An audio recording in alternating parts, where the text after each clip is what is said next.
பழைய செல்லில் எடுத்த ஃபோட்டோவை நீங்கள் புது செல்லில் பார்க்கும்போது ஒரு கிளாரிட்டியே இல்லாமல் இப்படி ஒரு மாதிரி புள்ளி அடித்து குவாலிட்டி கம்மியாக இருக்கும். அதை நீங்கள் எப்படி புது செல்லில் எடிட் பண்ணலான்றத ஃபோட்டோவை தான் நம்ம எப்படி பார்க்கணுன்னு பார்க்க போகிறோம். முதல்ல எடிட் ஆப்ஷனுக்குள்ளே போய்க்குவாங்க. போயிட்டு ஃபஸ்ட்டு நம்ம என்ன பண்ண போகிறோம்னா, இந்த ஃபோட்டோவுக்கு என்ஹான்ஸ் தான் கூட்ட போகிறோம். ரிப்பேர்ன்றதுக்குள்ளே போனீங்கன்னா ஏஐ ஃபோட்டோ என்ஹான்ஸ்ன்னு இருக்கும். அதை கொடுத்தீங்கன்னா ஆட்டோமேட்டிக்காக ஏஐ மூலிமா அதுவே ஜென்ரேட் ஆகிரும். இப்போ பார்த்தீங்களா, அதுக்கும் இதுக்கும் டிஃப்ரெண்ட் தெரியுதா? அதான் ஓகே கொடுத்துருங்க. ஓகே கொடுத்துட்டு அப்புறம் நம்ம 2வது ஸ்டெப்பு பண்ண போகிறோம். 2வது ஸ்டெப்புக்கு அட்ஜஸ்ட்டுக்குள்ளே போய்க்குவாங்க. ஃபஸ்ட்டு நீங்கள் ஒன்றே ஒன்று தான் பண்ணணும். எக்ஸ்போர் எவ்வளோ கொடுக்கணுன்றதை மட்டும் பாருங்கள். நீங்களே உங்கள் ஃபோட்டோவுக்கு வச்சு பாருங்கள். வச்சு பார்த்தீங்கன்னா இப்போ 20 வச்சு பார்த்தீங்க அப்படின்னா ரொம்ப பிரைட்டாக இருக்குது. அதனால் அதிலேருந்து கொஞ்சமாக உங்களுக்கு எவ்வளோ குறைக்க முடியுமோ அவ்வளோ குறைச்சிக்குவாங்க.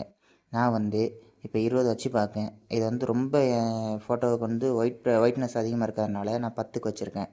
இப்போ அதுக்கப்புறம் பிரைட்னஸையும் அதே மாதிரி 10க்கு வச்சுக்குவாங்க.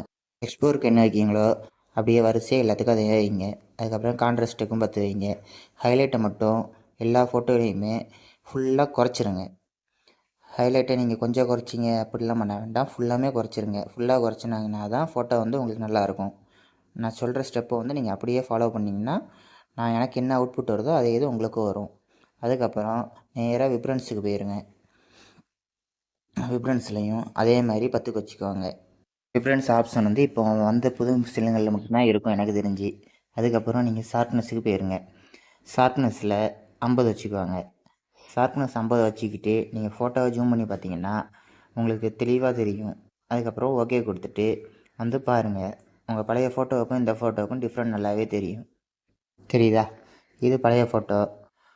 இப்போ நீங்கள் பார்க்குறது பழைய ஃபோட்டோ, அதுக்கப்புறம் வர்றது புது ஃபோட்டோ. ரெண்டுக்கும் உங்களுக்கு நல்லா டிஃப்ரெண்ட் தெரியும்னு நினைக்கிறேன். இப்போது நமக்கு ஆப்ஜெக்ட் அவ்வளோ இதாக இல்லை. அதனால் திருப்பி அட்ஜஸ்ட்டுக்குள்ளே போய்க்குவாங்க. அட்ஜஸ்ட்டுக்குள்ளே போயிட்டு விண்டேஜ்ன்ற ஒரு ஆப்ஷன் இருக்கும். அந்த ஆப்ஷனை ஒரு 50 வச்சுக்குவாங்க. 50 வச்சிங்கன்னா நீங்கள் நிற்கிறது மட்டும் தெளிவாக தெரியும். உங்களை 4 கார்னர்லேயும் கருப்பு கலரில் இருக்கும். அப்படின்னா உங்கள் ஃபோட்டோ இன்னும் கொஞ்சம் சூப்பராக இருக்கும் பார்க்குறதுக்கு. இப்போ நான் சொன்ன ஸ்டெப்பை மட்டும் நீங்கள் ஃபாலோ பண்ணினாலே உங்களுக்கு இப்படி ஒரு அவுட்புட்டு வந்துடும். அதுக்கடுத்து நம்ம என்ன செய்ய போகிறோம்னா, அந்த ஃபோட்டோவை சேவ் பண்ணிக்குவோம்.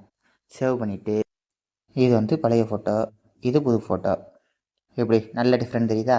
அதுக்கப்புறம் பேக்ரவுண்டில் உள்ளதெல்லாம் நம்ம ரிமூவ் பண்ணுவோம். அதுக்கு மறுபடியும் எடிட்டுக்குள்ளே போய்க்குவாங்க. எடிட்டில் போயிட்டு ஏஐ ரேஸ்ன்ற ஒரு ஆப்ஷன் கொடுத்துருக்காங்க இப்போ உள்ள மொபைலில். அதில் ரிமூவ் பீப்புள்னு கொடுத்திங்கன்னா அதுவே ஆட்டோமேட்டிக்காக ஜென்ரேட் பண்ணிடும். ஜென்ரேட் பண்ணி காட்டுதா? இப்போ நம்ம பாருங்கள், நல்லா ஜூம் பண்ணி பார்த்தா தெரியுதா? பின்னாடி உள்ள பீப்புள் எல்லாரையுமே ஆட்டோமேட்டிக்காக ஜென்ரேட் பண்ணிடும்.